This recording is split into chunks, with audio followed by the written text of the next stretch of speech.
नमस्कार दोस्तों, स्वागत है आप सभी का मेरे भक्ति कथा इस चैनल पे। आज हम देखने वाले हैं ब्रह्मांड नायक दिगंबर स्वामी श्री स्वामी समर्थ जी के बारे में। श्री स्वामी समर्थ महाराज का जन्म सन 1275 के आसपास हुआ था। स्वामी जी को महाराष्ट्र, कर्नाटक और आंध्र प्रदेश में गंगापुर के स्वामी नृसिंह सरस्वती के नाम से जाना जाता है, तो वही कुछ जगहों पर उन्हें चंचल भारती और दिगंबर स्वामी के नाम से भी जाना जाता है।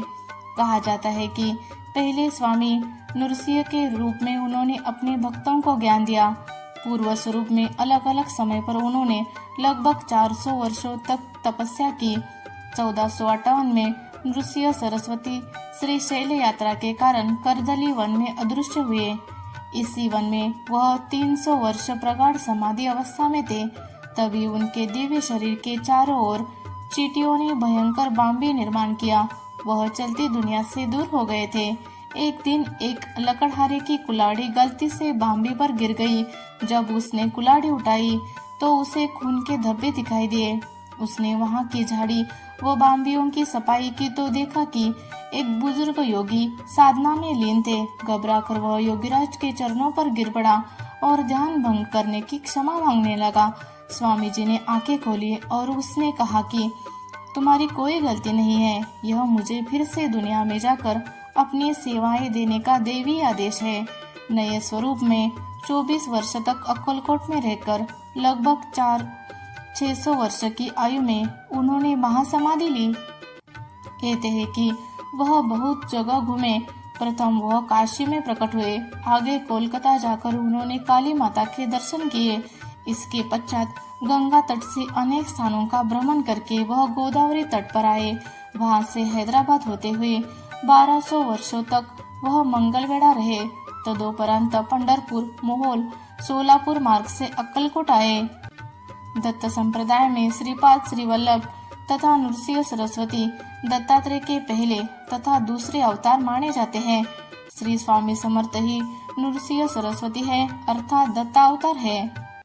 अक्कलकोट के परब्रह्म श्री स्वामी समर्थ अपने भक्तों को सुरक्षा का वचन देते हुए कहते थे, डरो नहीं, मैं तुम्हारे पीठ पीछे हूँ। भक्तों को आज भी इसका भान होता है। श्री स्वामी समर्थ अक्कलकोट प्रथम खंडोबा के मंदिर में 1856 में प्रकट हुए। उन्होंने जन जागृति का कार्य किया।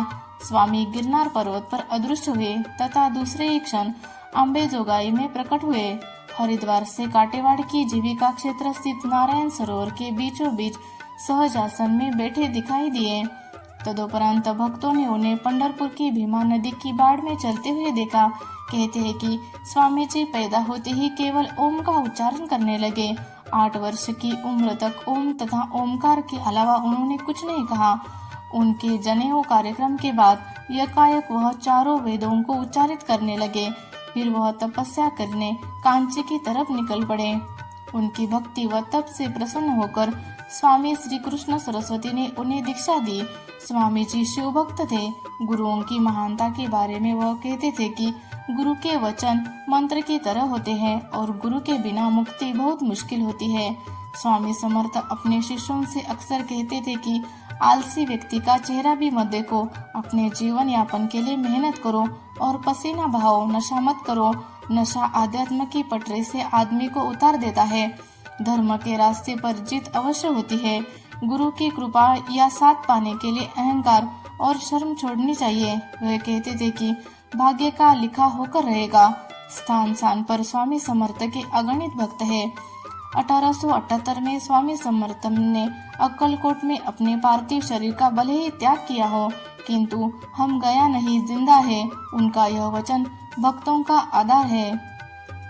तो दोस्तों, कैसी लगी आपको आज की यह कहानी? अगर आपको यह वीडियो पसंद आए तो मेरे भक्ति कथा इस चैनल को जरूर सब्सक्राइब कर देना।